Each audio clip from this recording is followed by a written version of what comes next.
Bonjour, moi c'est Camille et aujourd'hui je vais vous expliquer les démarches pour faire la demande de compensation du handicap. Si vous êtes là, c'est que vous savez déjà de quoi il s'agit, alors laissez-vous guider pour les explications. Ça concerne tous les handicaps, une déficience mentale, cognitive, psychique, physique, sensorielle, un polyhandicap ou un trouble de santé invalidant. Moi, j'ai eu un grave accident quand j'avais 20 ans.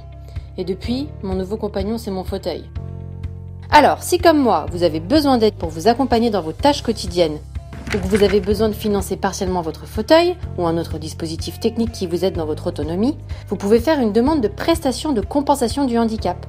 Si vous souhaitez utiliser les places de parking réservées aux personnes handicapées par exemple, pensez à demander une carte pour le stationnement.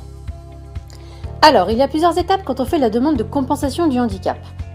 Mais le plus important, c'est que le dossier soit bien complet, puisqu'il permet d'exprimer l'ensemble des besoins liés au handicap.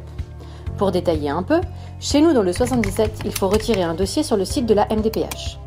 Pour info, vous pouvez aussi demander le dossier par courrier ou vous déplacer. Je vous redonne la liste des adresses que vous pourrez aussi retrouver sur le site internet de la MDPH. Donc on monte son dossier avec le formulaire rempli, ça ressemble à ça, voilà. Un certificat médical du médecin généraliste ou du spécialiste, un justificatif de domicile en Seine-et-Marne de moins de 3 mois, et puis tous les documents que vous pourrez ajouter qui permettront de bien expliquer votre situation. Plus le dossier est complet, plus la demande sera traitée rapidement. Hé Eugène, descends de là! Bon, moi mon dossier était complet. Il a été évalué par l'équipe pluridisciplinaire composée de médecins, de travailleurs sociaux, de psychologues, d'ergothérapeutes, d'enseignants spécialisés, qui vous rencontreront si besoin. Après l'évaluation, vous recevrez un projet de plan personnalisé de compensation, PPC pour les intimes. C'est le récapitulatif de toutes les aides, les prestations et les préconisations qui sont proposées par rapport à vos besoins et vos droits. Si ça ne vous va pas, il faut le dire à la MDPH dans les 15 jours et repréciser la demande avec de nouveaux justificatifs.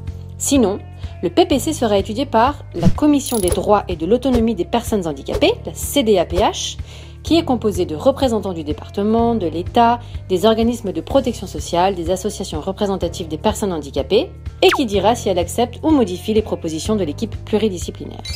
Après, vous recevrez par courrier une notification de la Commission avec le récapitulatif de toutes les décisions et préconisations. Pour la mise en œuvre de ces décisions, des contacts avec les organismes chargés de répondre à vos besoins pourront être nécessaires. Dans les 2 mois qui suivent la réception de la notification, vous pourrez faire une demande de recours si vous n'êtes pas d'accord avec les décisions prises. Pour ça, il faut fournir tous les éléments qui motivent ce recours. La procédure est bien décrite dans la notification.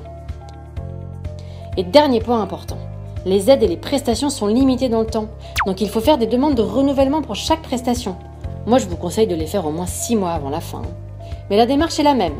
Si vos besoins évoluent, vous pouvez faire une demande de révision des décisions en cours, que votre situation se soit améliorée ou aggravée. Voilà, au final ça va assez vite, d'autant plus si votre dossier est bien complet, alors il faut vraiment le faire bien. Pendant toute la durée des démarches, vous pourrez poser des questions à un conseiller de la MDPH par téléphone ou par mail. Bon, j'espère que c'est bien clair et que ce tuto vous aura été utile. Alors n'hésitez pas à partager ces infos avec vos amis et puis à liker ma vidéo et à vous abonner à ma chaîne. Salut!